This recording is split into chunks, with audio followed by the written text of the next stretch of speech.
How did I get started in the games industry? Well, actually, quite by accident in some ways. I was a huge gamer growing up.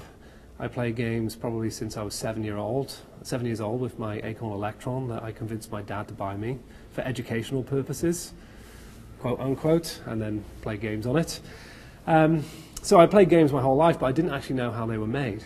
I was a consumer of games. So my background is in the arts, so I have an art degree, illustration, fine art, BA, and that led me down the path of, after college, looking for my first real job, not really exactly knowing what that was going to be until I discovered that they actually use artists in games. So I applied for a job, and very soon I was working at Sony on this thing that was called a PlayStation. It was about 15 or 16 years ago, I think now. And that was my in, and I feel blessed ever since because I don't know what else I'd be doing at this point.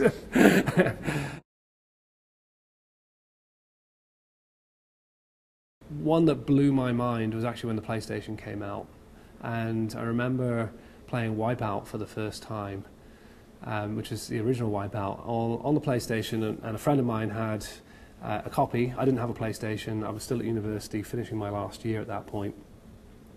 And a friend of mine had this PlayStation, two of them actually roommates, and they did a system link, which is the early version of a network on the PlayStation where you could have two screens playing one game. And they both went out and bought PlayStations, and they both went out and bought a 32-inch TV in widescreen, which was unbelievable back then. And I went round to their house, and they said, "You've got to come and play this thing." And I sat on the couch, and it was this assault of my senses in a good way of just 3D, which was something that was still very, very cutting edge.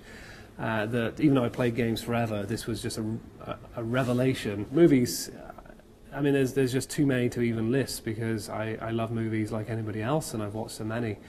I love design, and that's sort of where I come from. So films like Blade Runner are classics to me because of their production design, because of the vision behind them, because it isn't necessarily taking something that is just real life and telling a story around it. It's putting imagination to it.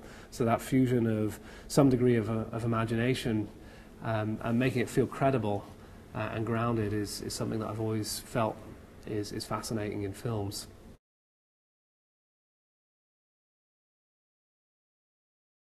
So the advice that I would give anybody leaving university and starting out in games, let's say, would be to keep focused.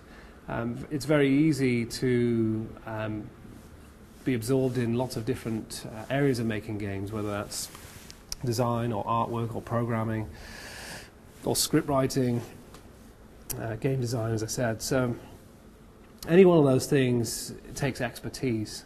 And each one of those areas, at least in game production like we have, there's people focusing on any one of those things.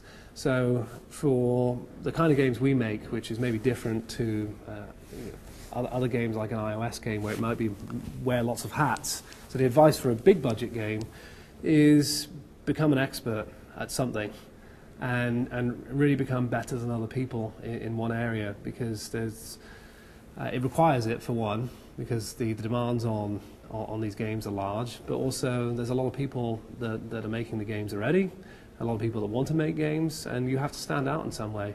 So becoming an expert is key. And the last couple of things would be, if you're new to the industry, work hard, learn as much as you can, don't have a big ego, things like that.